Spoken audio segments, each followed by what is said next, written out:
I'm Dr. Ayub Mukisa, the Executive Director for Karamoja Anti-Corruption Coalition. Now, I'm so happy about the IGG report which just came out, actually yesterday, talking about the corruption rates in Uganda. And you know, when you look at, for example, the trends as of the IGG's findings, is that Kampala and Wakiso, corruption is so high. You know, cases reported are too high.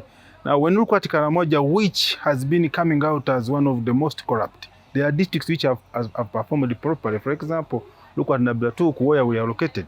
The corruption rates have gone down, and it's one of the districts which has been ranked with the lowest levels of corruption. But this can be attributed to the fact that at least when our anti-corruption project started, we began in Nabilatuk, and you know, we composed community monitors.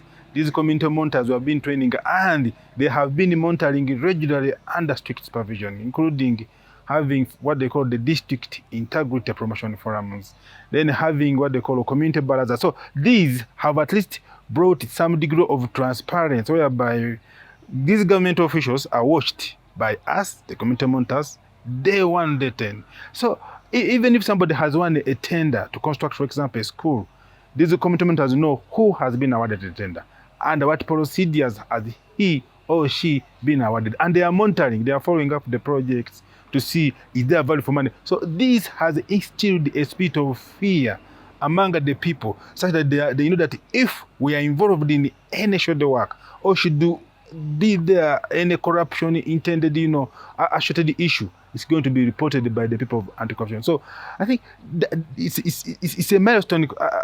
That's what I have to say, that it has shown that really these civil society organizations which are working on anti-corruption are having impact. And the advice now I need to give to the donors and the other partners is that we need to scale up. The methodology or the approach we used in Nabilatuk should be scaled up in other areas, even in Kampala.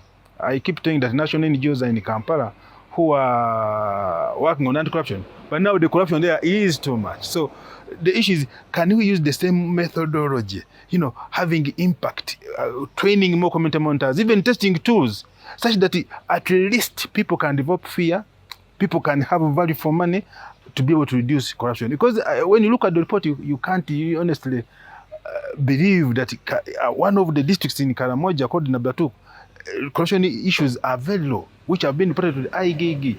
So this is a very good indicator of the work we are doing in Karamoja, and it should be scaled in the whole Uganda, because corruption is, you know, as I talk now, it's finishing this country. Almost everybody keeps saying that are associated with corruption, but how do we reduce corruption? So let us, at least we have to respect the report. The findings are true, but now to ask the civil society, we need to go in those districts where it has increased, and we learn from the CSOs who are fighting corruption, so that we can also adopt and adapt their mechanisms and their approaches to scale them to reduce the corruption.